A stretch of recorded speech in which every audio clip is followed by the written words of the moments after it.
ফুৰি কৰি হ'ল ভাবিলোঁ আজিৰ পৰা পাৰ্লাৰখন খোলোঁ বুলি।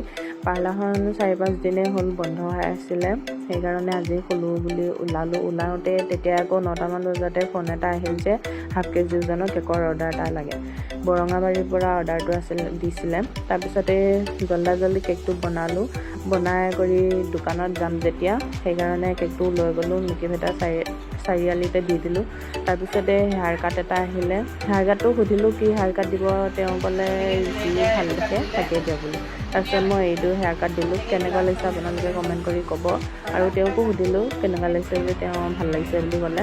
তাৰপিছতে বাইদেউ এগৰাকী আহিল, তেওঁৰ কাণৰ ফুটা আছেই, সেই ফুটাটো ডাঙৰ হৈ যোৱা কাৰণে তেওঁ আকৌ ওপৰত ফুটাম বুলি ক'লে, সেইকাৰণে মই ওপৰত ফুটাই দিলোঁ। চবৰে বয়স হৈ আহিলে চাগে কাণৰ ফুটাটো ডাঙৰ হয় এনেকৈ হৈ আহে, পিছত আমিও চাগে এনেকৈ ওপৰতে ফুটাই ল'ব লাগিব চাগে যেতিয়া বুঢ়ী হ'ম।